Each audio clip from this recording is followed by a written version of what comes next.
All right, Doc here for the Detroit Beard Collective. Are you rocking a beard this spring, cuz?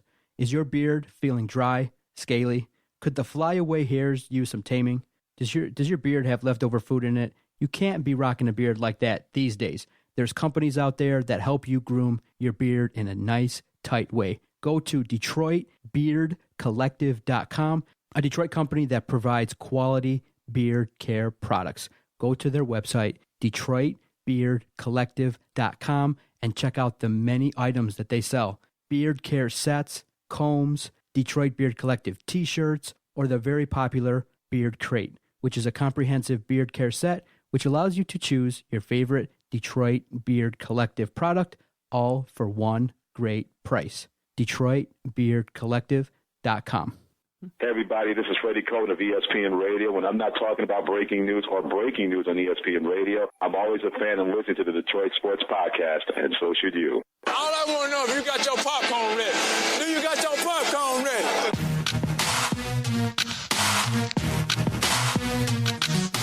5 seconds left in the game. Do you believe in miracles? Yes!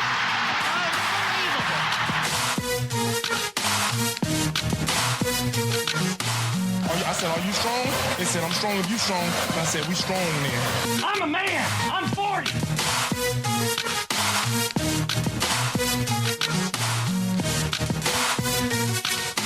Darren McCarty gets his shots in at Claude Lemieux. And look who came all the way out to try to help. Patrick Waugh. Oh, my goodness.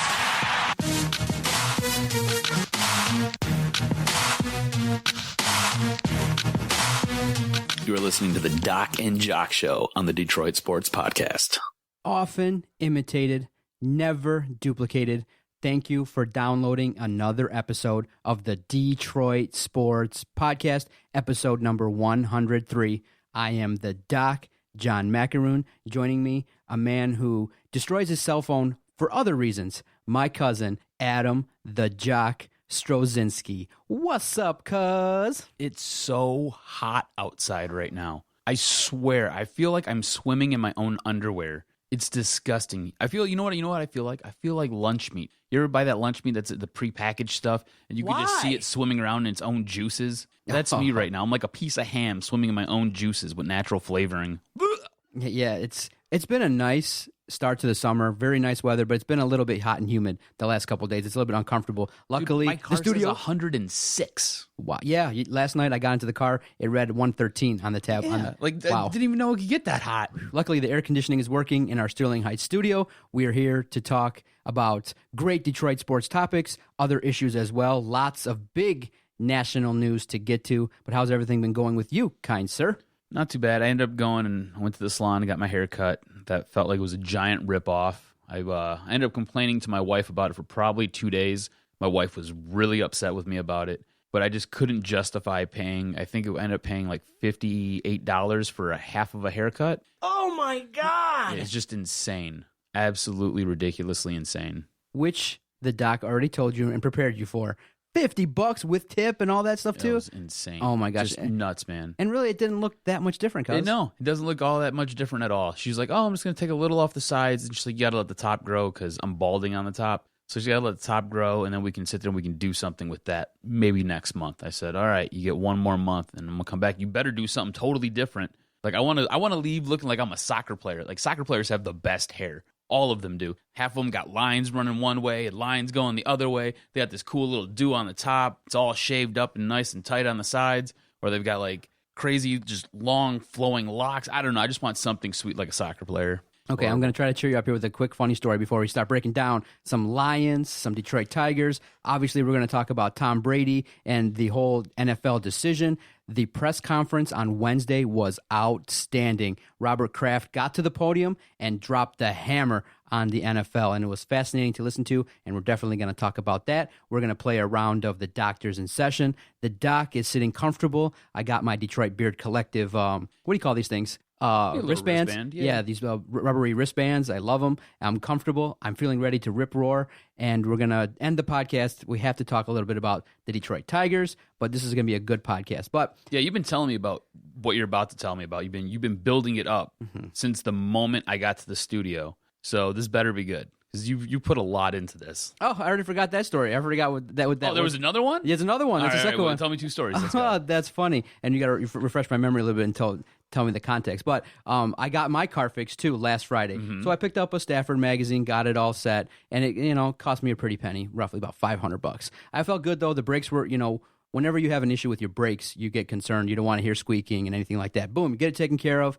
Thanks to Rick over there at Bell Tire in Southfield. He's a good dude. Made me feel comfortable, even though it took all day. It should have been like a couple-hour job. I was there from 11 to 5. But I told him, man, I'm not working. It beats a day off. I'm reading a magazine. I had lunch. I walked down Southfield Road and, got out and about. Were you soliciting yourself? No, I was not soliciting. No? Nope. Are you sure? Nope. I have a good price, so no.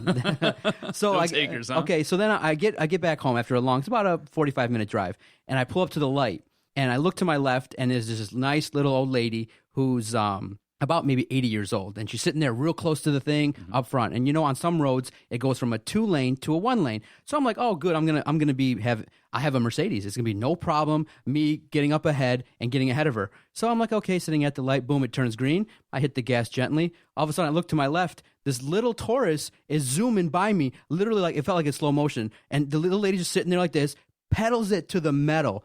85 years old, passes me. And I'm sitting there looking like, you got to be kidding me right now. This little old lady, all calm and cool, looking straight ahead, face right up into the steering wheel, slams on the gas, and out drives me in my Mercedes. It was hilarious. I couldn't believe it. So the doc gets passed by old women, eh? I got passed. I was driving slow and a Taurus even. And a Taurus. I was Was like, it like a 1997 Taurus? I didn't think that was going to happen. It's one of those things where, again, I was reminded, don't judge a book by its cover, and don't be one of those guys. I am one of those guys who gets over to the far right and tries to cut, not get in line. Because everyone is patient. I get that, but I'm in a rush. I'm a busy dude. So I get to the far right lane, speed it up, and get to the front as fast as possible. Try to be respectful. Most people will let me in, and they know. I don't know if they know, but no one's really giving me a hard time. Once or twice, someone's done the thing where they speed up and try to not let you get in. They kind of box you out. Yeah, they kind of box me out. Come on, refresh my memory. What was I talking? I'm like, I have a story to tell about. Yeah, there was if you haven't listened yet, go check out our brand new podcast that's on Detroit podcast, Detroit Sports Podcast. It's Churko and Company talking lots of baseball. So go check them out. Yes, that was hilarious. I know that podcast is going to take off because basically they fit right into the family under the Detroit Sports Podcast Network family. So we're doing the podcast. We got a couple guests, and the first interview was a little bit interesting because of the difficulty with the phone quality. Probably was on Skype or Bluetooth. It was an older gentleman. And he's going about his flow of conversation, just kind of talking about the Tigers, buy or sell. And then he kind of just out of the blue goes, oh my goodness, Cole Hamels just got traded by the Phillies to the Giants. And we're like, what? And then our host is like, oh my gosh, they got traded and what a goodness. And all of a sudden, when you hear this kind of news, you take it. And all of a sudden you start going to Twitter. You check to see if this story's true. Right. And I'm looking, the host is looking, the co-host is looking like, we don't see any stories of Cole Hamels being traded. So we kind of let it flow, and then afterwards, a half hour later, the person who said it on the podcast, which was good, we edited it out, so that was good. He tweets out, got fooled by a Ken Rosenthal fake account. Cole Hamels did not get traded to the Giants. You can't follow the fake accounts. Come on now. And so I posted it on there. It's happened to a lot of people because everybody's so quick to look on Twitter now for updates. There are these shady MFers out there who are putting, you know what it was? It was Ken Rosenthal with 2 T's. What they're doing is these shady, funny people will add a letter or two. There's fake Mike Valenti's. There's all these weird accounts. I get followed by like a Mike Valenti with an E on the end. Yeah. I get followed by weird accounts all the time, but they're funny. This Mike Valenti account it said parody account, a nice Mike Valenti. Yeah. But did you ever see what is it, like fake Sports Center or not Sports Center? Yes, that was funny. Not Sports Center's pretty good. Yeah, so I tweeted out there. A lot of people have fallen. Adam Schefter has a very popular one that's fake, and a lot of people run with it and posted it. And I've never fallen for a fake account, but I have seen them, and I do double check before I say anything with their followers. So they have to have that. Pay attention out there for those that do follow us on Twitter. Gotta look for the blue Detroit check. Podcast. Look for the blue check and the followers. You can't be a real account if you got 40 followers. That's right. So the Ken Rosenthal one is actually, there's multiple Ken Rosenthals out there busting out information. And all it is just random wrong trades. And the guy brought it to us, and it was hilarious. So I'm like, you know what? That's a great story. I know that baseball podcast that comes out every Wednesday is going to be successful on the network. So it was hilarious. So this guy was Skyping you while stalking Twitter. Yes. He was really engaged, apparently. And we're like, oh, wow, what? Breaking news. And we're like breaking it down. And I'm like, oh my gosh. But luckily nowadays, if you follow about a couple hundred journalists or so, you can just scroll up every 3 minutes. And if you don't see a tweet, you'll know something's up. Yeah. You'll know the it's news. super easy now. Yeah. So always. Rule of a journalist: have at least 2 corroborating sources. Must have at least 2. That's right. Always. That's awesome. So yeah, like I said, I got my car fixed and I picked up a Athlon Sports 2015 NFL preview magazine with your boy, My boy. Matthew Stafford, on the cover. What is he doing? And you noticed it too. You went shopping. You saw that Stafford's on the cover of all the local preview magazines, and it kind of rubbed you the wrong way. What happened? I was at a local CVS. I was picking up a prescription. And you know how they're like, oh, give us 10 minutes, we'll get this filled, and you just come check out. I said, all right, cool, no problem. So I meander over to the magazine area, and it's one after another after another. It's sporting news, it's the Athlon Sports, and it's Lindsay's Sports. And it's just all Matthew Stafford. Has he become the face of the franchise for this team? And if so, why didn't anybody notify me? Because I don't believe that guy's your franchise. I don't think he's the one. There are so many other guys on this football team that could be the franchise, or at least the face of the franchise.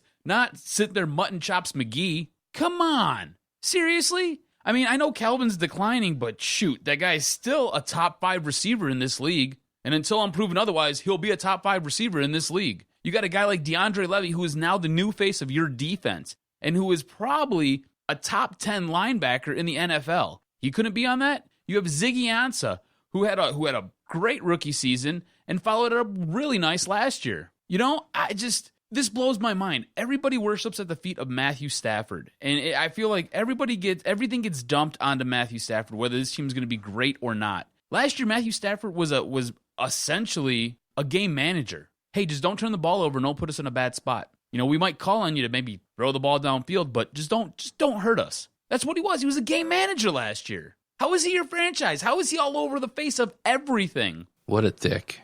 I just Question. I just don't understand, man. Why him? Why is he on the cover of everything? It just floors me, blows my mind, especially when something we haven't been able to say in Detroit, especially in regards to the Lions. We have some talent. There are talented individuals on this football team that could be on that cover. And I know that a lot of those guys, the Ziggy Ansahs and the DeAndre Levy's, they're defensive players. And generally, most of these magazines are for fantasy. So in fantasy sports, unless you have defensive players that are going in your leagues, which most people don't, they're not going to get you the fantasy points. And your quarterbacks overall generally put up the most points. But come on, man. You've got freaking Calvin Johnson. You got a guy like Golden Tate who had an outstanding season last year. You got a guy like maybe Amir Abdullah. I know he's a rookie, but everybody's talking about how he's the second coming of Barry Sanders. So you have all these pieces. You have talent. Why do you have to go with Matthew Stafford? He was a game manager last year. Maybe a slightly above a game manager last year. Okay, did you pick up any of the magazines that you saw at CVS? I did not, because as I was getting into the one, I had got called for my prescription, and I didn't get far enough into it to where I was like, oh, do I want to spend the $8 on it or not?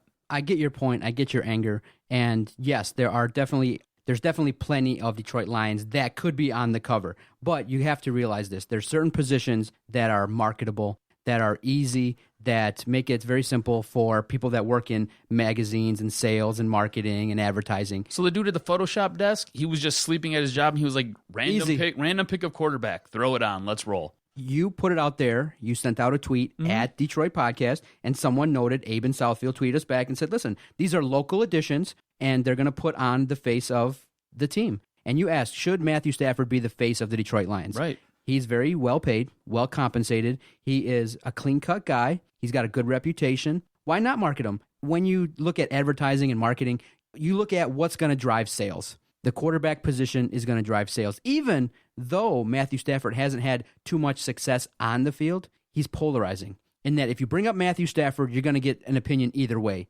He's going to be someone that is either well-liked or say, hey, have some patience with him. He's going to produce this year. Or he's a guy that's everyone thinks, well, it's been far too long without any playoff wins. If you bring up Matthew Stafford, the phone lines will light up, the tweets will come through, and that's why a guy like that who's polarizing is someone that's easy to stick on a magazine and draw sales. Now, let me ask you this. All right, we'll go 2 covers here. On one cover, I've got Matthew Stafford, and what's the headline on that one? Safety first is what it looks like. Yeah, and it says Matthew Stafford, 15 things to watch, and Lions preview. Okay, so does that one scream buy me, or how about Calvin Johnson jumping between 2 or 3 players, making an end zone catch, diving, of course, and saying, is Calvin Johnson in a decline? Which one's going to pop to you? Because I'm going Calvin Johnson all day long. I'm going to pick that one up first when you say, is Calvin Johnson in a decline? Or Matthew Stafford, 15 things to watch, safety first. Well, I just feel like somebody was asleep at the wheel here. And maybe he is. Maybe I'm totally wrong here. Maybe he is the face of the franchise. And maybe I just missed the memo. I just didn't get it. What I a just dick. don't think that he's done enough or he's proven enough, and especially last year where they did shackle him, but it was for his own good because his interceptions dropped dramatically. I think almost by half. So, unbelievably, he was a game manager, and you're going to put him on there as the face of your franchise? Well, the good thing is we're talking right now about the Athlon Sports 2015 Pro Football Preview and other magazines that Jock saw on CVS, on the CVS rack that had Matthew Stafford plastered all over it. I think that Matthew Stafford is the face of the franchise. And what got me, though, with this magazine, big letters, Pro Football, Lions preview at the top. So really, that was the first thing I saw, and then I saw Stafford. So that's how my eye saw the big blue lettering, the block lettering, blue and white, and it said Pro Football. I'm like, ooh, it's about that time. So that's what got me first. So my eyes saw the lettering, and then the Lions preview at the top is what got my attention, and then I saw Stafford. But I agree, I do see your point. You could have put a multitude of different players on there, but Matthew Stafford, if he plays well, will be a force to be reckoned with, and he puts butts in the seats. He's a polarizing figure, and you have to recognize the NFL quarterback job is a marketable position and is a position that people will want to put on magazines, will want to interview, will want to talk to. Joique Bell could have a great game, and Matthew Stafford could throw a couple touchdowns. Who are you going to talk to first? Stafford. Before Joique Bell. But it's always ifs and buts with Matthew Stafford. Ifs and buts, if candy were nuts, they would suck, and nobody would eat candy, all right? That's just the way it works. Matthew Stafford, ifs, always ifs. Well, if Matthew Stafford has a good season, when are we going to have a good season for Matthew Stafford? He's in his 7th year. In his 7th year. All we do is compare him to other guys, and he always falls short of the litmus test. Always. I'm tired of it. I just don't see it, man. I just don't get it. And hey, I'm a Lions fan. You're a Lions fan. I hope that he has a great season this year. Hey, that's unbelievable. But I just don't see. You're not confident. I know. I don't see him arising to the occasion. I don't see him putting himself anywhere near, I guess, what would be the top tier quarterbacks. And we had this small discussion with Tom Mazaway when he was in studio.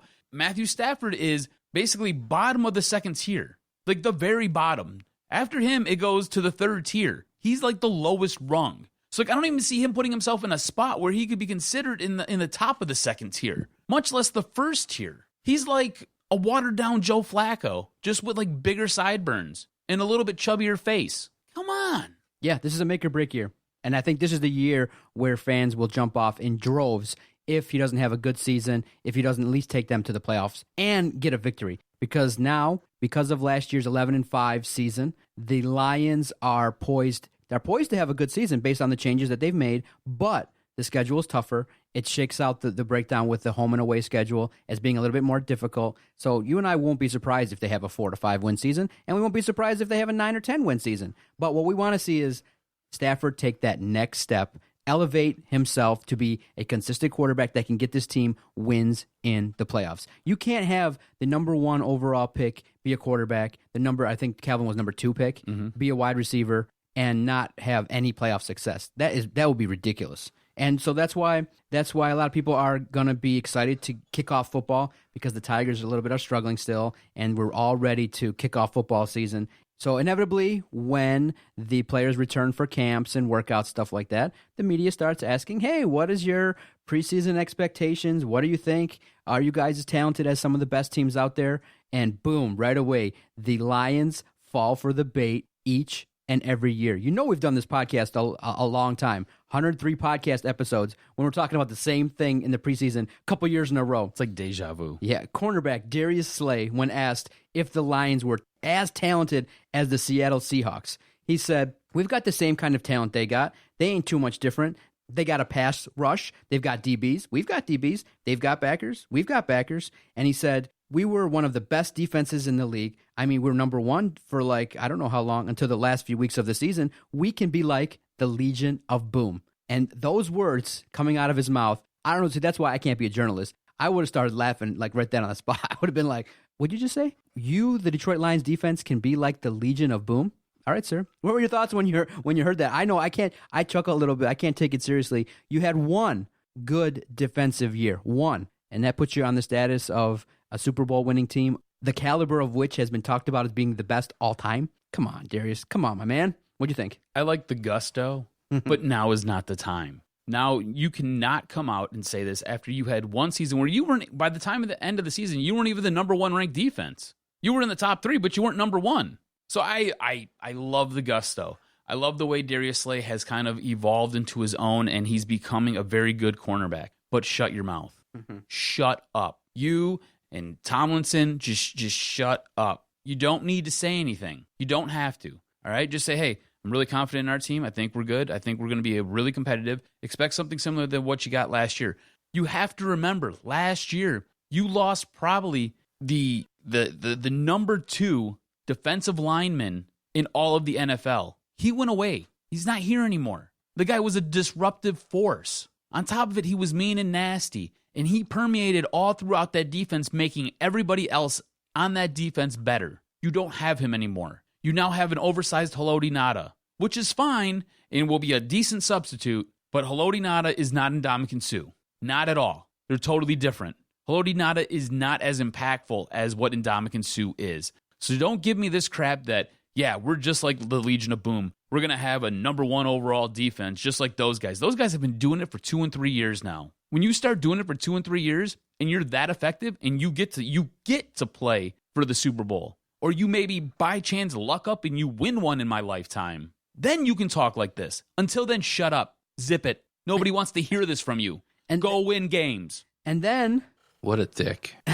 You're angry today, Jock. I like it. And then Laken Tomlinson added to the fury. He said, why not us? I think I would not be too surprised if the Detroit Lions ended up in the Super Bowl. Laken, my man. Welcome to Detroit, and I'm happy you're here. And listen, don't they give them like a Cliff Notes version? This is what we've been living through since '57. Come on. I like the optimism. That's the goal. And I understand the thesis and why athletes do that. And that's what makes us successful and things like that. But, you know, the best part is you and I can set our goals in private and not blast it out to the world. Because some of our goals would make anyone laugh, you know?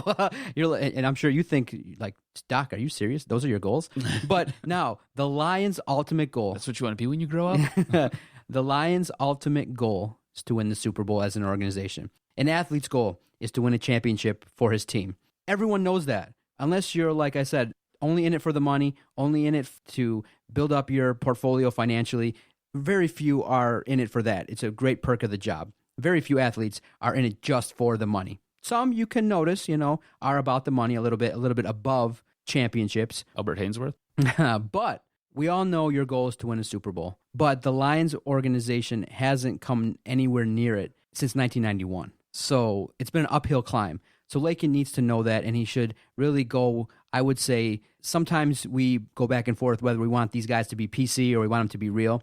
With the Lions, I want them to be PC. Just come out and say, listen, we need to do what it takes to play good football, and if we take care of business, we'll have great success in our season. That's all you got to say, bro. That's it. That's all you got to say. If we do what we got to do week after week, and we handle our business, we take it one day at a time, 1 week at a time, we're going to have a good season and make everybody happy. You walk away and it's all good. You know what team's super vanilla? You know what team's super, super vanilla? Who's the vanilla team for you? The New England Patriots are super vanilla. Not right now because they've got all this stuff going on with Tom Brady, but generally during the season, entering into the season, and going into the postseason, because they always are in the postseason, they're extra vanilla. They're like, seriously, they're like milk toast. Yes, exactly. They're that boring. Nothing. Exactly. They don't need to say anything. They don't have to say a word. You don't have to say a word. There are things that you can say to get your point across. I think we're going to be a very good team this year. I think we're going to try hard. We're shooting for the playoffs. I believe we have a chance to make the playoffs. That's all you had to say. You don't talk about the Super Bowl. Last time we ever played for a championship, the Super Bowl didn't even exist.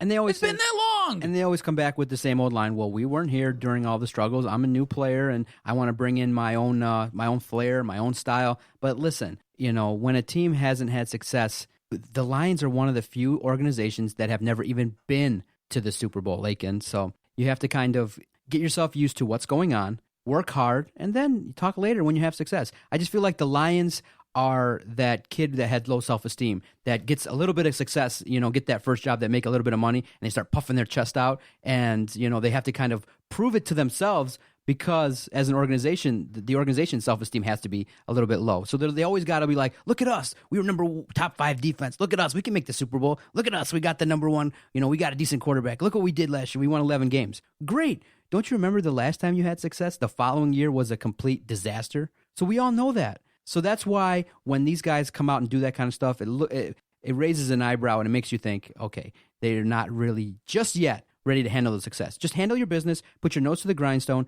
and make it happen. That's all I want. No more talking. I want the Lions to be PC, period. I want to be boring. Just be totally boring. I don't want no sound clips because with the Lions, and my attitude is just show me on the field, period.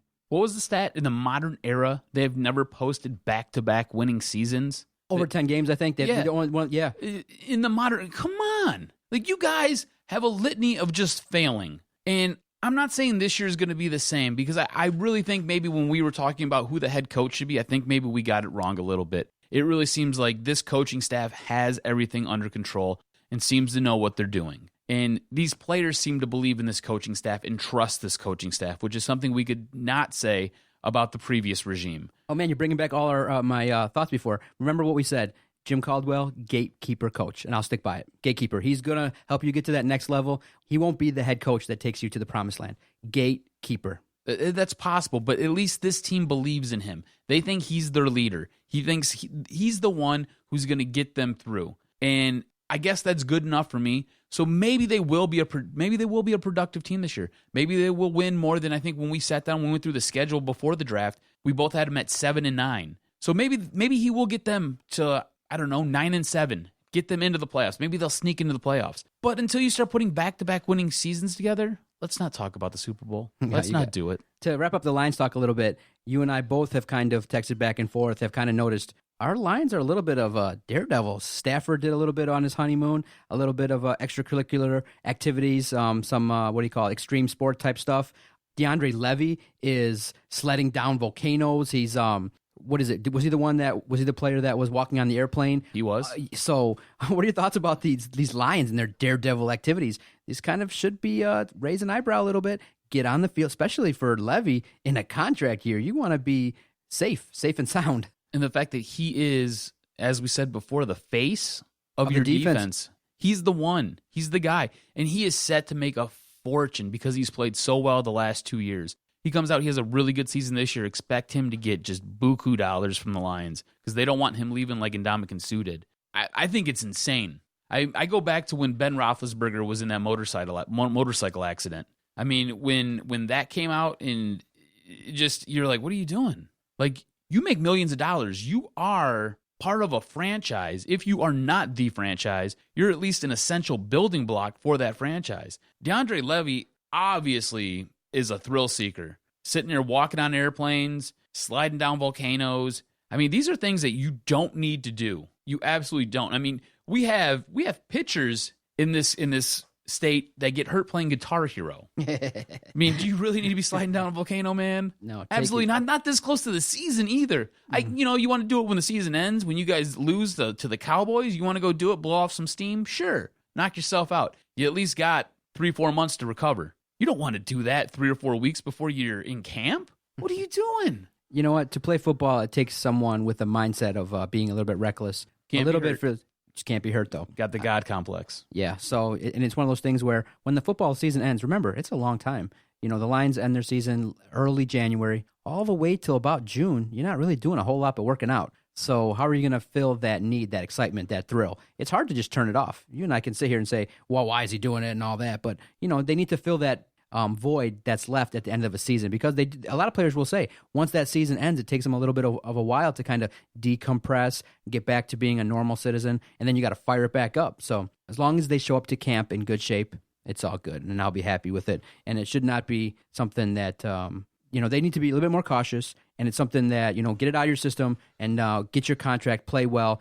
I'm not the guy that would take that necessary risk. They are, and luckily for us, so far so good. It's still early, nobody's gotten hurt, and everybody's available for the Lions, which we will need. So, because there's going to be some injuries. But for the Lions, it's going to be a fun season. It's about to kick off. We got our friends of the podcast lined up. We're making the calls. We're going to have chats with some reporters, play-by-play voices, and our friends to talk Lions coming up soon on the podcast. I'm looking forward to it. I can't wait. I can't wait for Lions season. I can't wait to kick it off. And August 13th at home versus the Jets is the first preseason game, and the Lions single game tickets went on sale Wednesday.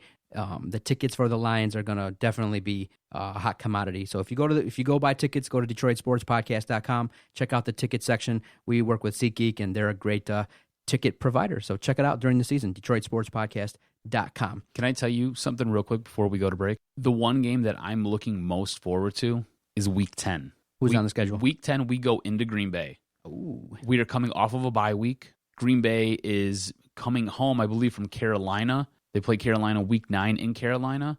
So I feel like there are no excuses, none whatsoever, for us to finally get that win in Green Bay. So as long as this team stays healthy, I see no reasons whatsoever. It's the Lions. It'll be a loss. 20 years I see plus. no reasons why it shouldn't be a win. All right. This needs to be a W. Stay with us after the break. We're going to play a round of the Doctors in Session. The Jock has great questions lined up and more great sports talk coming up on the Doc and Jock Sports Podcast, episode 103. All right, everybody, thank you so much for your support. Lots of ways to support us here at the podcast.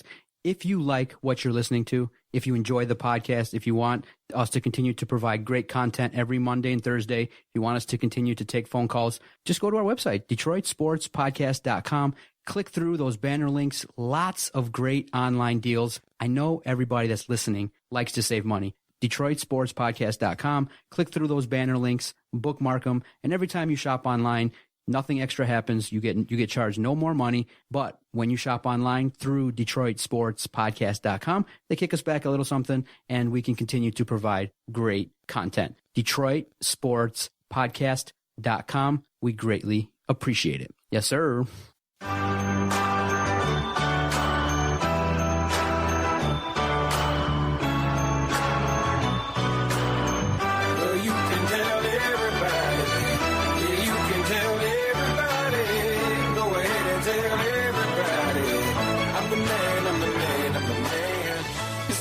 Yes, I am. Yes, I am. Thank you for listening and downloading this Doc and Jock podcast. We greatly appreciate it. Thank you to those that are going to Podomatic, Stitcher, iTunes, Podbay, the Detroit Sports Nation website. Lots of ways to listen to the Doc and Jock podcast.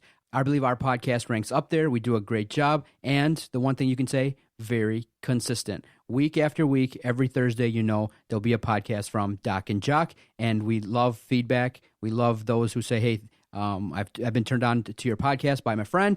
Thank you for subscribing on iTunes and leaving positive reviews. That's how we keep growing this thing. And we're doing it at a grassroots level. And that's how we love it. Right from the beginning of the project, we're keeping it strong. We're adding more podcasts. A fantasy football podcast will be coming on the network. Maybe we'll look into getting a Detroit Lions specific podcast. So great things are happening, and we can't do it without your support. And Adam and I are very appreciative, so we always try to say thanks each and every week. All right, cuz, it's that time of the week for The Doctor is in Session, and I'm greatly looking forward to it. But to be the man, you gotta beat the man, and I'm saying, woo, right here. I'm the man. Woo! All right, we're going to test you to see if you're the man. Jen Welter was hired by the Arizona Cardinals. How do you think a woman will be viewed as a coach in the NFL? And this comes after the San Antonio coach winning the her name slips my mind right now. The San Antonio coach winning the Summer League right now, women in sports and coaching. We've talked about it. It really hit home. I'm like, wow. Adam and I talked about it several podcasts back. We said, one of my goals was to have my daughter coach the Lions to win the Super Bowl. And women in sports are growing with more, I think it's Hammond. Yes, Becky Hammond. Becky Hammond, yeah. Mm-hmm. Women in sports, their role is becoming more prominent. And the Arizona Cardinals, look at them, ultra progressive. Bruce Arians out there did a great job. The press conference went well. Right now is a perfect time for a woman to be a head football coach.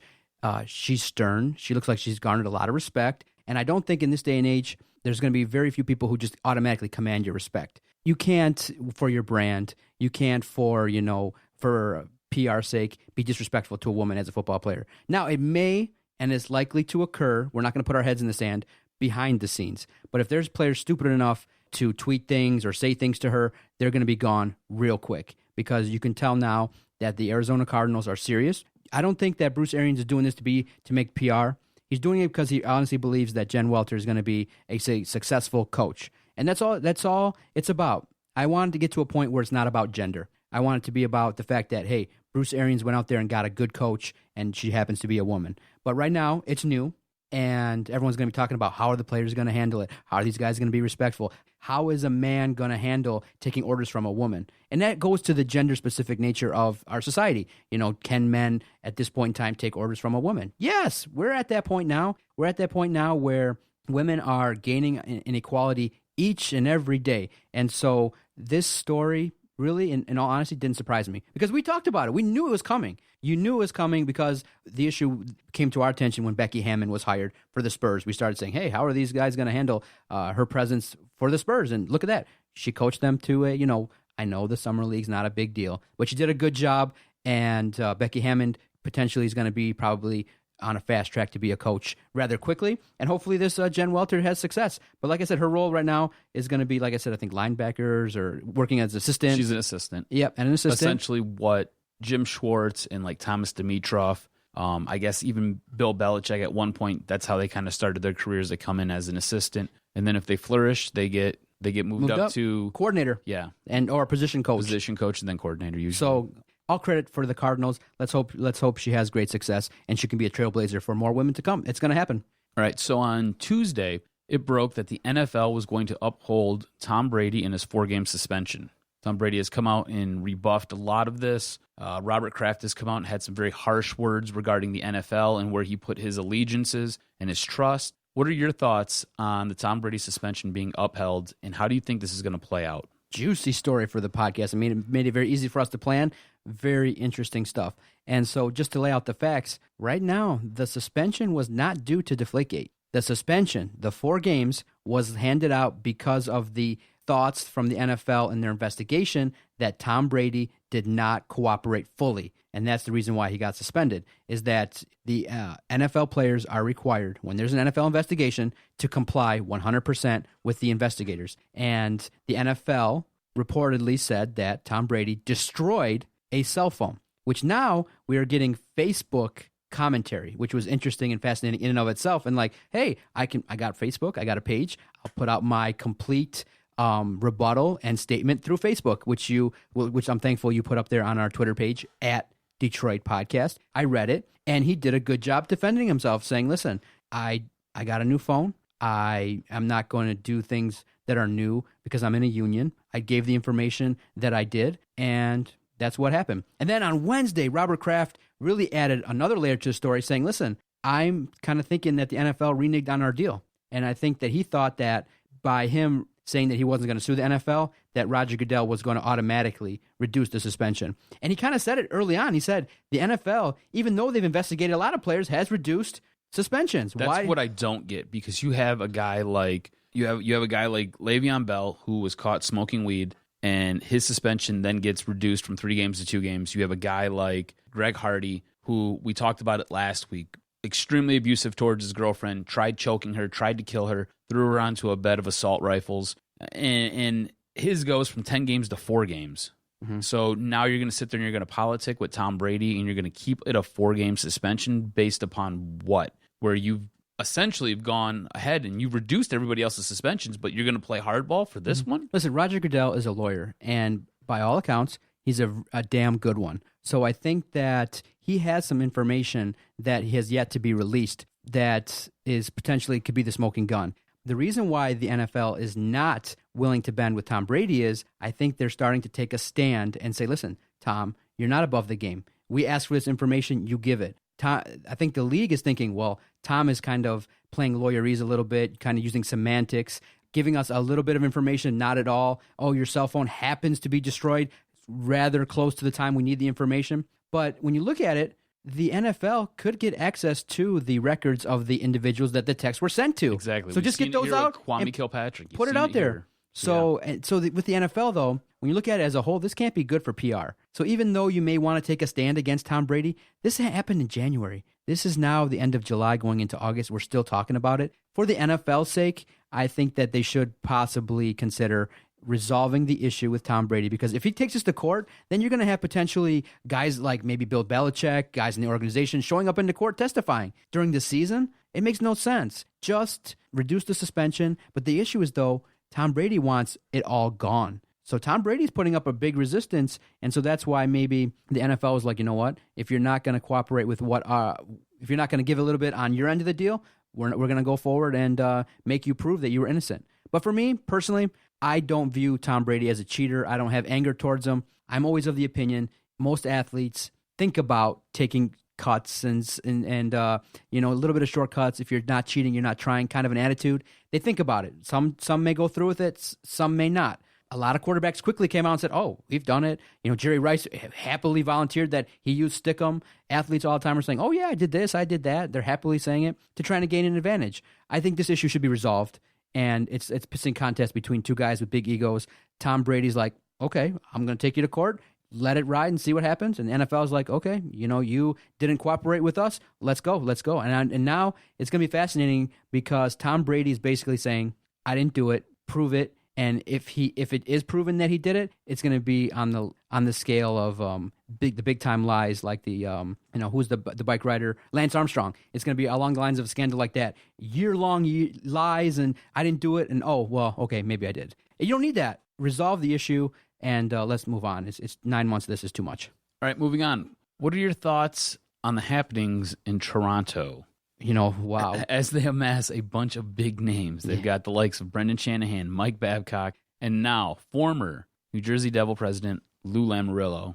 I know this story was a little bit last week, but I think it broke right after our show. So a whole bunch of stuff going on over there in Toronto. What are your thoughts on this? I'm for the organization. I think it's a good thing. You are now what it takes to win in NHL is a strong organization, a very strong scouting department, and consistency at the top. Not turning over coaches too many times, having management with experience and a track record of success. The interesting point that first came out was the former New Jersey Devils president Lou Lamoriello was the general manager that drafted Brendan Shanahan, and he never forgot it. And now look how he pays it back, and now he makes him the general manager of the Maple Leafs. And so for the Maple Leafs, I believe that they are putting together a strong management team. It's not going to translate into wins early on because, again, Mike Babcock is not going to roll up in there with the talent that they have when you look at it and just make magic happen. They're going to play better. They're going to play better defensively. They're going to have more consistent games, and they're not going to be as putrid as they have been in past seasons. But I'm happy for Toronto. I mean, it's going to be more competitive, better hockey, and it'll be more competition for the Red Wings. I think right now the Red Wings are still ahead of them because our management has been in place for a long time. We have great scouts. We got great European players coming in, and even though we have this transition, we're still having success. We're not having big drop-offs. I mean, Toronto has struggled greatly in past seasons. When you watch them, they get off to a good start, all the fans get rabid, and then they tank in the second half of the season and don't make the playoffs. Toronto deserves some success, and they're putting together a great management staff, and now it's good for us to watch too because we have some ties with Shanahan and Babcock. I'll be watching. It moved the needle for me. It's good, and now let's see what they do in terms of their roster. What are your thoughts on this rebirth of Alex Rodriguez this season? This is a little bonus question for you. Alex Rodriguez is doing some things that are, rather news and noteworthy. He is hitting the cover off the ball. He is, I think what's benefiting Alex is that he's now a DH. He has noted that he went to talk to Edgar Martinez, a very successful designated hitter, and kind of talk to him a little bit about, hey, how do you transition to becoming a designated hitter? Because not all players transition well to not playing in the field every day, to just showing up and hitting. It takes a little bit of an adjustment. But Alex Rodriguez is hitting the cover off the ball. He's on pace for 40 home runs and like 98 RBIs, and he's having a good season. So the issue with Alex is always going to be, you're always going to have that hanging over him is, hey, are you clean? Are you cheating? Are you taking some shortcuts here? So no matter what is, even if he is clean, when you cheat not once, twice, and get suspended for a year, and you try to, try to cover it up and not be honest with the people, I don't care what he's doing out there. I think that, everything related to Alex Rodriguez should have an asterisk next to it, not only because he did it once, he did it twice. In this day and age. He did it for like a 9-year stint there. Yeah. And, it goes to the integrity of the game. The question really is, will writers allow him to get some recognition for this season? Will he become an MVP? I don't think so. When you have the writers who don't vote in Clemens and Mark McGwire into the Hall of Fame because of steroid use, multiple-time offender, I think he's going to have a good season, a great, put up a lot of numbers. Good for him. It's a good comeback. It's a good story. But just due to the fact that he lied and he got caught covering it up, I have a disdain for a player like Alex Rodriguez, and I hope that he really is sorry for what he did. But like I said, he's having a great season. It's interesting to watch, but I think that it's always going to be under the cloud of, did you cheat?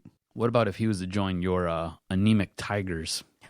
Who got the victory? 2-1. Verlander went 8 innings strong. I had a feeling that the good thing is before games, people will tweet me at Detroit Podcast, what do you think is going to happen? So I thought he would go 6 innings and give up 3 runs and get the win. Because look what's happened. You still lost the series, so the pressure was off. I mean, JV had a good performance. The Tigers are not going to lose every game, but he had a good performance. He looked strong versus Tampa Bay. After the All-Star break, you haven't won a series. You haven't won a meaningful series. So what? JV had a good performance. Whoop-de-woo. David Price, is it Casilli? Had 2 home runs in multiple games, and then he was a former Tiger prospect. How insulting is that? It's like kicking, putting salt in the wounds. Casilli comes in and drops 2 big bombs on David Price. Come on now. You had Sanchez, Price, Verlander. How many games did you win in that series? Just one. Just one. It's quite obvious. We're going to definitely segue into Tiger talk coming up next. But you had asked about if Alex Rodriguez would be welcome in Detroit. Mm-hmm. Hell yeah. You would take that bat. I would take the bat. Why not? Just because he cheated and we don't have respect for him, he still could help the team. If he can help the team get to the playoffs and we give up nothing for him, I definitely dig the long ball too, man. Home runs are nice, and it'd be nice if the Tigers offense would come to play every single game to go along with that horrible pitching. They've really, it's been the pitching, and I don't think we need any more offensive bats. It's more for show and entertainment. It's nice to see home runs fly out of the park, but you don't need them. You got JD, you got Cespedes, you got guys that are doing that, and you got Miggy when he comes back. But, I'll change my answer. No, I don't need him. We don't need him. Oh, no. I changed my answer. I'll change it on the fly. In the middle of your argument? Yeah. You talked yourself out of it, huh? No, I didn't talk myself out of it. I'm more like I said, you go for, like I said, I've kind of given up now on the season. So I'm like, what's going to be entertaining when I pay my $45 for a ticket and a $12 beer? Home runs. I'm not looking at it through wins and losses anymore. I'm looking at it through what's going to entertain my ass. But no, in all honesty, no. I love it. Only Doc's in session where he claims to be the man. Can he sit there and argue himself one way and then talk himself back the other way? And in the end, all in the course of the same segment. I think all of us are just as confused as when we first started. Yes, sir. That's why I'm the man, baby. Yeah, that's why you're the man. All right, let's take another break, and we're going to finish the podcast talking a little bit about the Tigers and some other news and notes in the world of sports. Stay with us. DetroitSportsPodcast.com. Doc and Jock, episode 103. Doc and Jock here for Fanatic U, the official outfitters of Detroit Sports and the Detroit Sports Podcast. Fanatic U has a massive selection of t-shirts, hats, jerseys, all representing your favorite Detroit teams. I'm talking about sweet Michigan gear. You want this sweet Michigan Detroit hat? You got to go to Fanatic U to get it. Visit fanaticu.com today and check out all of the sports gear you can deck yourself out with. Or stop by one of Fanatic's U's 6 convenient locations in Garden City, Taylor, Southfield, Novi, Fraser, or the newest location on Brush Street in downtown Detroit, 1 block away from Comerica Park and directly across from Ford Field. Fanatic U is the spot for the newest, trendiest, and hippest gear in the D. So visit a location near you or check them out on fanaticu.com. And if you're going to fanaticu.com, use the promo code DSP to get an extra 15% off, even clearance items. Fanatic U, the official outfitters of Detroit sports. And this week, special Fanatic U sale, all stores, 25 to 75% off all items. Go check out any of their 6 locations. Definitely, they're having a big, huge Christmas and July sale. Go check out our friends at Fanatic U. They take care of us, and we want you to go and support those who support us. Doc here for DetroitSportsNation.com. Please go and check out their website dedicated to Detroit sports. They have great articles, great writers who are dedicated to providing great content for the city of Detroit and all the Detroit teams. DetroitSportsNation.com has a huge presence here on the podcast because they have great writers. We've had them on our podcast talking about all the issues regarding the Detroit teams. They are very dedicated and they're very passionate, and that's why we were drawn to them. They have been very supportive of us. You can go to DetroitSportsNation.com/podcasts, and you can find the Doc and Jock podcast, the Motor City Sports Rant podcast. By going to their website, you give them support too, and you can read great articles, strong opinions regarding all Detroit teams 24/7. Other organizations are downsizing. DetroitSportsNation.com is looking to expand all the time. Please do us a favor, support those who support us. Visit DetroitSportsNation.com. You're the future of our business, and I know when you guys have a podcast like this, our future is in good hands. You got to check out their stuff. I mean, I'm really impressed by it. You guys have probably one of the better ones I've seen in the country. Wow. In a short period of time, you've done good work. Look at me kissing your face. I know.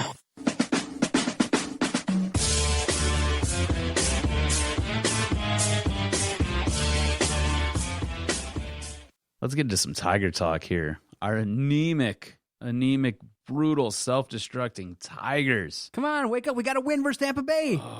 As you download this podcast, the Tiger JV's back. We're going to buy. Oh, yeah, JV's back. JV's there back. You go. The Stay Positive movement maybe had some light. The guy got his first win of the season. Come on now. All right, so big news came out earlier this week, and the Tigers have placed Shane Green in the bullpen. Do you like this? Do you not like this? Do you hate this? Because you remember last week's podcast. Is this going to help Shane Green? You remember last week's podcast. We just take the kerosene away from the guy and the lighters and the matches? We said, please don't let him get exposed on national television. And what happened? I got a clip. He ended up becoming a clip for our Twitter page at Detroit Podcast. Literally, you know what ESPN did to really rub the salt in the wounds? They put up the home run. I mean, literally, Shane Green put the ball on a tee for David Ortiz, and I rewound it 4 times, and my wife was at the table going, "Why do you keep watching it?" Because I just said that would be my dream one time is to have a swing like that where the ball is right there. That swing, go back and look at that swing by David Ortiz. He literally stood there, and it was like music went off in my head. Whoa! It was like a perfect swing. He's looking at it, and the flight was perfect. It was just a majestic swing. So ESPN, what they do, they use their teleprompter to draw a T. And when the ball comes to his bat, it's like literally on top of a tee where it was located. And they're like, you can't throw the ball there. That's literally on top of a tee. And they drew it on the teleprompter. And I was just like, man, maybe my nephew will hit a home run like that because he bats left-handed. I was just like in awe of that swing. It was perfect. The pitch was so horrid that I wasn't even mad because the swing was so awesome. And he did it again. And Shane Green got exposed. We knew it. So I wasn't even angry. We knew it. I mean, we said on Wednesday, Casey Hollins from WXYZ, responded and tweeted us and was like, yeah, that's kind of the look of Shane Green. Because I took it right when he hit it. Shane Green kind of threw his arms down, was like, no. And he kind of looked to the outfield and was looking like, I'm Shane Green, and this is not going to work.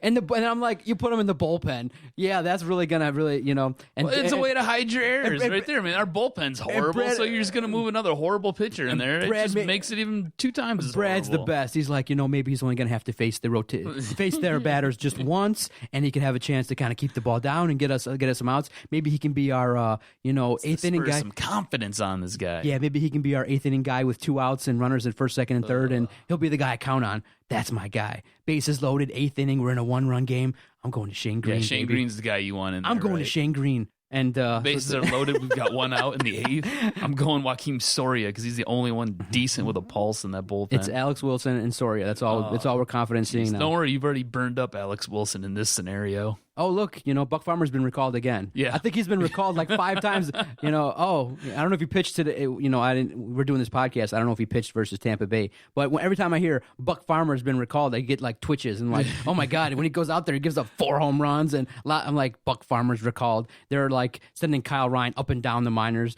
That's really a move, bringing up Buck Farmer. My goodness. Horrible. But my thoughts on the move, Absolutely Shane horrible. Green, it's a disaster. He hasn't, it just makes it like the Tigers have a way of kind of like hurting you and re-exposing you to They the just hurt. compound the injuries. Robbie Ray's pitching great now Yes. for Arizona. Yes. And for those that don't know, we got Shane Green because of the Robbie Ray trade, which in essence was like, well, we gave him up a year too soon. He pitched horrible for us, and that was all part of the Fisher Maybe trade. it's our pitching coach, And Jeff Jones. Is Everyone- it time to start calling for Jeff Jones's head? something. I mean, Something sparked we've the team. called for Brad Osmus's. We've called Gene the Lamont, trade players for called everybody. Gene Lamont. It just isn't working. Jeff Jones has gotten a free pass. Maybe it's time to start asking for his head on a platter. I mean, I guess no, it's a talent issue, cause you look at it. is. It's a talent It issue. is. It's exactly what it is. 100%. It's a talent issue, and I just don't think this team is constructed well enough with leadership to be able to get out of funks like this. As for Shane Green in the bullpen, I think this might have a chance to help him because you can protect him. You can keep him away from left-handed batters. And if you bring him out there and he gets 1 or 2 outs, great. You can set him back down, and hopefully you get some confidence back in the guy. Otherwise, I don't know. I mean, I feel like Dave Dombrowski has sabotaged this team going back 2 and 3 years ago when he started trading away pieces of this pitching staff and guys that we had under contract for long periods of time. Because now we're in a predicament where, do we trade a guy like David Price? Do we keep a guy like David Price? You can't afford to really sign him, can you? Probably not. It probably wouldn't make much financial sense. Whereas if we would not have traded pieces away like Doug Fister, Rick Porcello, Drew Smiley, you have all these players under contract for the next couple years, and you don't really have to worry about it. You maybe go to arbitration, but that's about it. You're not going to end up paying a guy $30 million a season. So I guess, yeah, thumbs up, because what do you got to lose, right? I mean, really, what do you have to lose at this point in the season? It's a complete disaster. Yeah, and like I said, everyone's talking buy, sell. I kind of have now I want to use different language, and so Have you come over to the dark side? No, I've used different. Come to the dark side. I'm using different language. I'm It's trying okay. to Sell, be on the sell, fence a sell. little bit. No, like adding talent by trading assets is what we're calling it now. So we need to add some talent to this team by trading assets. What? We need to add talent. What? We're not selling, because the idea, when you use the word sell, it has a connotation that you're giving up. What? I think we need to look at being positive. You're and selling, bro. You're selling, adding selling. Adding talent. That's the reason Dave Dombrowski and Mike Ilitch will not use that as a way of describing the organization. Dude, this is adding talent. This is a Mervin's going out of business. Sale. We're liquidating everything around here. The only thing we're keeping are the freaking hangers that your clothes are hanging on. That's it, bro. Sell it all. What are your thoughts on Miguel Cabrera calling out the media? He's been acting like a real jerk lately, apparently. Miguel and David Price kind of had their fun on Twitter this week, going back and forth. David Price got into it with Lynn Hennig, and Miguel Cabrera got into it with Ryan Ermani from Detroit Sports 105.1. And it's interesting because there was an article way back in 2009 from ESPN that said that Miguel's kind of a weird cat with the media. He doesn't let too many people in. He's got trust issues. Maybe he got some social anxiety issues. And the same thing happened in 2009 with the reporter. He kind of rubs people the wrong way and then says, "Oh, I'm just playing, bro." And then when you see him out in the public, smiling with the fans, jovial with that kid It's in the really Cleveland series. weird. No, it's not. I'm going to tell you why. The doc is here to break it You're down. going to break it down? Yep. Socially, mentally? Yep. Remember, I'm not. Tell us about his physical No, statures. I'm going to tell you why he's that way with the media. He has trust issues because he knows that he's got some demons in his closet that could be brought up. And if you get too close, if you let the media get too close, they could expose some things that maybe you don't want. Maybe you're not 100% comfortable talking about yourself. Maybe when you had your personal demons come out in the media, he thinks it's portrayed in a way that makes him look like a jerk, and maybe wasn't told in the proper fashion. And athletes are always guarded with the media because the media have the ability to spin a story in a way that can allow fans to think of athletes in a certain way. So maybe he thinks, you know what? I had this issue with my wife and alcohol, and yes, it went down this way, but maybe he thought that the full story wasn't told. And with that, he said, you know what? I got to be guarded, and I can't let myself fully talk about what's going on in the media. So I'm going to put up this wall with the media and not allow them to skew my words and tell their story that way. So that's what athletes do. They're really guarded of the media nowadays because one little quote took it in a different way. Boom, is now tweeted out 50 times, and then someone like me gets it and retweets it to all our 27,000 followers. And boom, you got a perception of Miguel Cabrera that isn't true, that's skewed, and it makes him probably feel worse about himself. I understand his position 100%.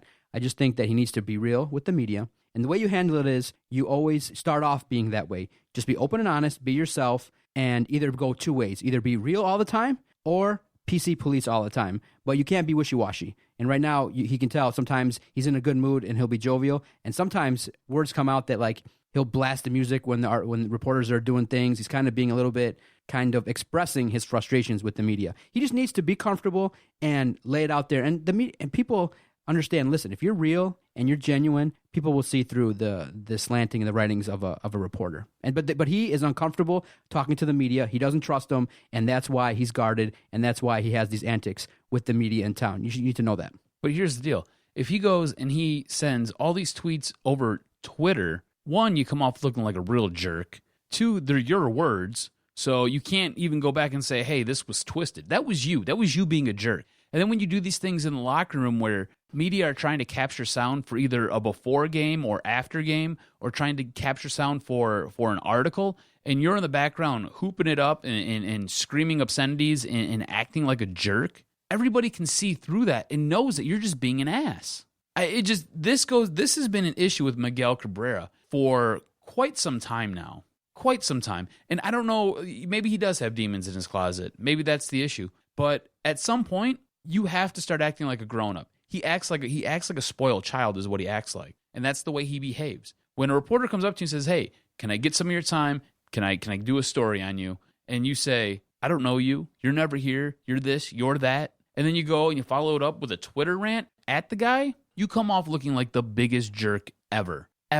All you can say to the guy is say, hey, no, you know what? I don't have the time. If you want to do something like this, set it up with the public relations department, and they'll get a hold of me, and maybe we can get something situated. But I'm good for that, so I appreciate it. Thanks. That's all you have to do. He just goes on Twitter and he starts blasting guys, and then David Price does the same thing. Come on, guys. Mm-hmm. You know what? I think this speaks to Miguel Cabrera's character. I think this speaks to maybe some frustration with David Price, and I think it speaks to the leadership in that locker room. I don't ever remember Jim Leyland having a situation like this where his players were going onto Twitter calling out reporters and other staff members or people who are associated with the organization. I don't ever remember this happening. And this is just, I know this season has been a complete pressure cooker and has turned into a giant dirty toilet bowl that's overflowing. But come on, be an adult, be a grown-up. You're paid very well. Act like it now. Okay, yeah, no, I agree. I agree that they should be more professional. But remember, you see me once a week and you want to beat my brains in. Imagine if you get... I just like yelling at you a lot. Imagine if you get asked the same questions by like 5 people before the game, after the game, now for multiple years. It can get old. I understand that part of it, and the reason... But that's why you get paid the big bucks, man. That's the job. That's why you're a professional athlete. You said it. It comes along with it. And you got to look at it as, yes, the person that's asking the questions can be someone that you're not fond of, but it's the conduit to the fans. So basically, you would just kind of take the attitude of, you're not there, I hear the question, just let me talk to the fans, and that's how I would handle it. But that's why I'm glad I'm not a professional athlete, because I know I would start off at least 1 or 2 issues where you have to come back and be like, I would love if you were a professional athlete. You would say some of the most obscene, just out of this world things ever. Doc is sorry. I didn't mean to say that. It was a moment of weakness. I truly apologize. We'd be having pressers every other week for you. I'd have a whole team, new hirings for the Detroit Tigers and their PR. If Doc came on board. You know it. All right. But right now, just in terms of the Tigers, yes, it's obvious situation where, we've both kind of said, okay, it's time to regroup, rebuild, whatever you want to call it. It's one of those things where it's time to, like I said, we've said it, time to not be as angry anymore, time to look at really getting some good pieces for David Price and Cespedes. You can't wait. They've waited already, and guys have already gone off the market. I know that Dave Dombrowski's waiting till the 31st to get the best offers and to kind of get a bidding war going versus teams that may need a starting pitcher, and David Price is somebody that could get you something. If the Tigers do make moves. That's a segue, folks. Yes. If they make moves, do you think that it's going to be with the intent of winning, Or is it time you think maybe they're going to sell it as winning and actually make it a cost-cutting exercise? I think going into the series with Tampa Bay, if they could have won 2 out of 3 of those games, I think they would have been buying. I think they would have tried to figure out how to get Cole Hamels in here. I think they would have tried to figure out how to get another arm for that bullpen. And I think they would have made a great run at being a wild card contender. After dropping 2 of 3 to Tampa Bay, I think they have to be in sell mode. I know they have to be in sell mode. They have to revamp, and they have to scale back some of this spending for next season. Baseball is one of those weird sports because there is no salary cap. You can retool your entire team in one offseason. As long as the checkbook is open and is large enough and the pockets are deep enough, you can retool your entire team. I think they go ahead and they move some of these players out, get a couple pieces back, start building for the future, protect yourself. It's all you're doing is you're trying to insulate yourself. When you run into this problem 4 years from now, you're not stuck in the situation that you're in right now. You can call these guys up. You'll have these pieces. You'll be able to do something. All right, so insulate yourself now for the future. Trade off a guy like David Price. Trade off a guy like Yoenis Cespedes. Tell Yoenis Cespedes on his way out the door because he says he wants to come back. I wouldn't mind having him back. Say, hey, we want you back. We're going to come back after you during free agency. I know it's tampering, but it's only tampering if it gets out, right? So tell him that. You know what I'm saying? Have a hush-hush deal with him. This stuff happens all the time in sports. Happens all the time. So go ahead, do that. Move these guys out. Get some pieces back. Get a couple guys in. Put them into your farm system. If they can play right away, bring them up. Let them play. And then sit there and try to retool that bullpen. Maybe with some of the pieces that you get back. Maybe with some with free agency. Go out there, pick up an arm in free agency. Maybe if you trade something away now, you can get a contract in here where you can sit there and you'll have a guy under control for the next year or two and just kind of rebuild and retool through free agency and through trading right now. And then next season come back even stronger and maybe you have a reduced payroll. Because you do have a solid core. Exactly. And so that's You've got why a guy like a Miguel Cabrera. If Justin Verlander has it figured out, who knows? He's not part of the core. He's part of the problem. He's pitched 2 decent games. Yeah, but I think not part of the core. Part of the problem. Most of the fans believe he's part of this. He's part of the core. No, not after this year. No, I totally agree with you, but I believe most fans believe he's part of the solution, not part of the problem. But he's part of the problem. So you've got Miguel Cabrera. You got a guy like a JD Martinez. Part of the core. Exactly. You got, what else do you have around here? Iglesias. You have Iglesias. McCann. James McCann. I mean, those guys right there, those are your pillars. That's what you want to build on. Those are the guys that you need in here. You need to surround them with some more talent. Maybe Castellanos, if he's really continuing this hot streak, part of the core. He has been part of the problem, but now maybe part of the core. Tell me about your Justin Verlander. Part of the problem, not part of the core. Yeah, Justin Verlander's contract is the reason why he's now part of the problem. $28 million for a guy that's going to get you maybe 10 wins a year and could be potentially injury prone. Like I said, we can't read too much into his performance versus Tampa because until they faced us, they were struggling on offense. And it's the third game. It's a day game after a night game, and they've already won 2 games. It's super hard to win a series. But hey, JV deserved the win and a good performance. I'll give him credit for that. But the contract, $28 million, hampers you. It just does not allow you to get. You can get multiple players for that money. So that's why now he's part of the problem. It's too much money for him and what he's going to produce for you. But when that deal was struck, we both knew that we would be playing this way with him come the end of that contract. It was a thank you gift. Yes, we knew that it was going to be that albatross that hung around her neck. It was going to be that gigantic, massive amount of money. It was just dead money because he had nothing left in the tank. So maybe it came a little bit sooner. Actually, came way sooner than all of us expected. But if he can get right, if he can be healthy, this is me being positive. This is weird. If he can be healthy, all right, and he can win you anywhere from 12 to 15 games a season. He's still not worth $28 million.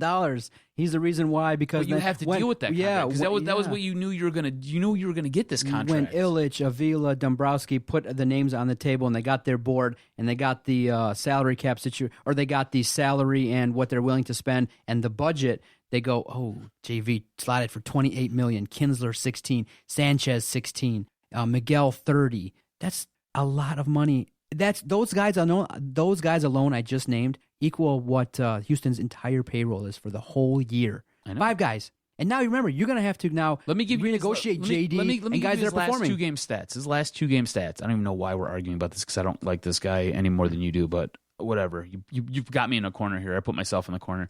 16 innings pitched, 2 earned runs, 13 strikes, and 11 hits. think maybe he's turned a corner. I mean, I know it's against Boston. They're anemic. And it's against Tampa Bay, third game of the series and after day night. So, it's what it is. But yeah, show me. Just keep it going. Keep it going. Let's keep it going, and let's see him perform well now versus Kansas City and Houston. You're going to get a chance to see now. We're moving into August, and we're going to see how the team retools. But now we're going to play real teams. August will be the show me month. August, we're going to play two series versus KC. In the middle, I think there's a series versus Houston. So you're going to know right away if he's got it. Dude, he's dropped his ERA by almost 2 runs in 2 games. He was putrid. It was putrid. So maybe he'll take this confidence and be successful. But like I said, it's not. He can't do anything to move from being part of the problem. Okay. I'm not angry about it. He earned it because 2 no-hitters, 2 World Series appearances. He won a lot of games for us, and unfortunately, that earned him that contract. And it's not him. It's his contract that's the problem. 100%. It's not him. It's his contract. Yep. Just be clear. I just want to be clear on what you're saying. It's the $28 million hit that you get for a guy that's not giving you anywhere near it in year 1, and we got a long way to go. And now you're going to have to start looking. How are we going to pay JD if he hits 30 next year and da-da-da? We have him under control. Would you do a Prince Fielder deal with Justin Verlander? Eat like a quarter to a half of that contract? Happen. Yes, you eat it. Yes, move him along. Yes, you have to get rid of him. But that's not going to happen. He's in with the organization. He did good things with us. It's just, like I said, what have you done for me lately? That's the nature of the business, and that's just the way it is. We're not angry. He did good things for us. Oh, he gave us. I'm angry that we're not winning now. But I'm being, he told me stay positive. So it's seeping in. So stay positive. So, but like I said, I'm fascinated to see what the Tigers do with the trade deadline. They're going to make moves. They're not going to stand pat. I know that. That's what I would want them to do, but they're not going to do it. They're going to make moves to add talent to this team by trading assets. And let's see what happens. Wait, so you want them to stand pat? I would say... You want a guy like David Price to walk out the door and you get nothing for him? That's essentially what you're saying. No, I'm saying that... a guy like possibly... If he's the best pitcher... to leave and you get absolutely zilch. I'm saying that you want Max Scherzer all over. You got to build a team that wins the World Series. Keep cutting you off. This is a lot of fun for me. Go ahead. You want to build a team that wins the World Series, you can still sign him. Make him an offer that he can't refuse. Correct the mistake for Scherzer and say, hey, 7-2-10. You don't want it? Okay, you walk. Hey, we gave you an offer. Hey, we can't. If you get 220, 230, see ya. Sorry. Because really, in essence, the person you're going to get, the team that's going to want him is going to be a contending team. They're not going to try to give you like starting major league player. It's a prospect. So if you want him, sign him and be creative and move the guys that are dead weight. But what if this prospect... I hate doing stuff with prospects because you never know. It's prospects. Listen, in the end, coin flip. What if this prospect turns out to be a solid player, though? What if you have him graded? And I'm always scared about how Dave Dombrowski grades out prospects because he does such a horrible job drafting. What if the organization has this prospect graded out very highly? Okay. All right, just like astronomically highly. Like this is like Andrew McCutcheon. Then make the move. All right, make the move. Do you pull that trigger then? Yes, make the move. Yeah, right. I would say because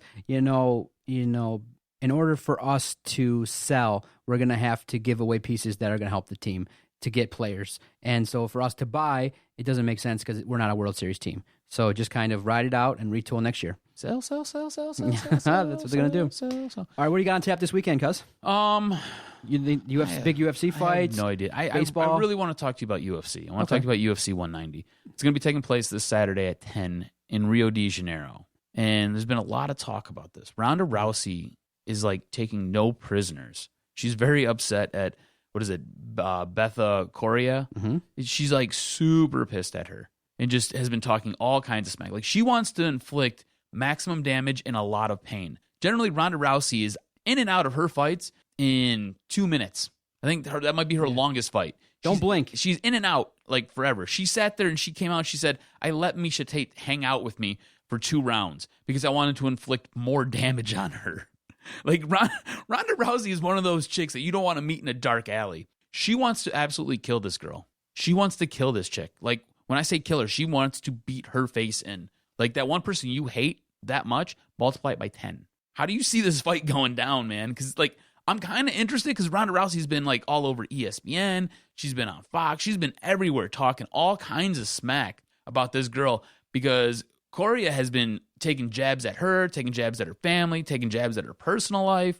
And I'm like, dang. There's some real Ronda Rousey is let me set the table. There's some real life kind of drama with this fight because, these fighters kind of have to hype the fight. So back in May, Beth comes out and is like, I hope that Ronda Rousey doesn't have to commit suicide after the fight. And, Not even a few minutes later, Ronda tweets back, you know, my dad committed suicide. You don't want to probably go there. So, bam, right away, the fire's lit under Ronda Rousey even more. Going without any drama, without any hype for the fight, which Beth, I don't think was trying to be malicious. These fighters hyped the fight to make money, to boost pay-per-view sales. She's like, oops, now you have pissed off Ronda Rousey even more and made it personal.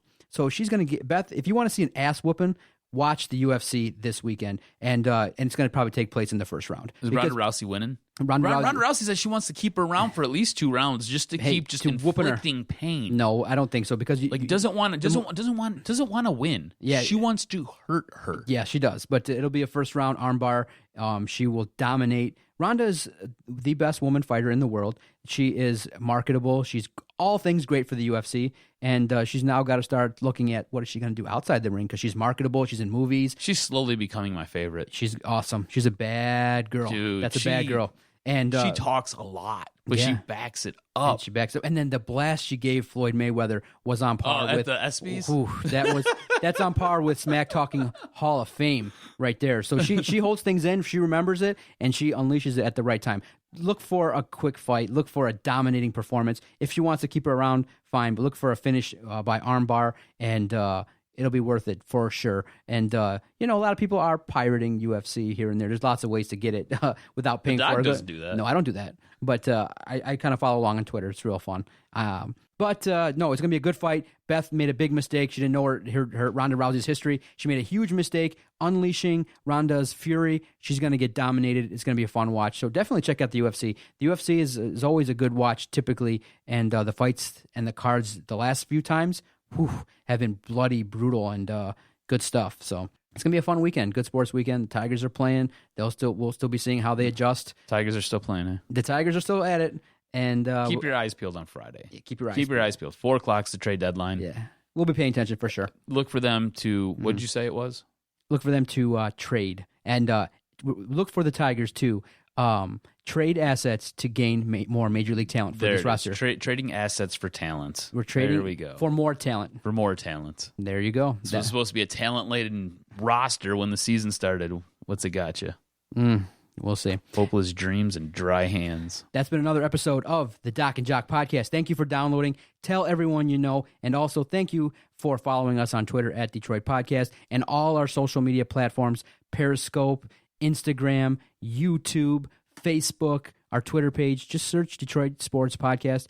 Thank you so much. Because of all the great support, big things are happening for Doc and Jock going forward. Stay tuned. Maybe we'll have some great news coming up on future podcasts. But thank you for the support. We can't thank you enough. It allows us to give you and thank you to those who are retweeting and coming into the studio, meeting us, and sending out the pictures and saying, hey, thank you for the shirts that you're giving away. We love giving away free stuff because you guys follow us. You leave reviews. You tell others. Our subscribers are up all across the board, and we thank you. We know you're listening, and Adam and I just love sports. We love doing this. Like I said, we sit down, we say we want to go an hour, and we hit the hour mark talking Tigers, and we just blow through 20 minutes talking Tigers.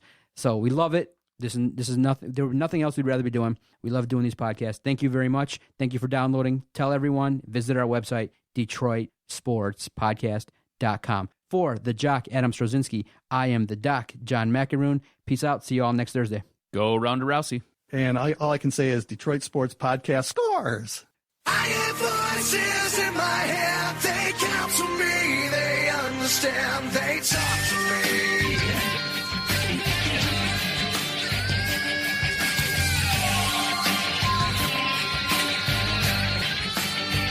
They talk to me. They tell me things that I will do. They show me things I'll do.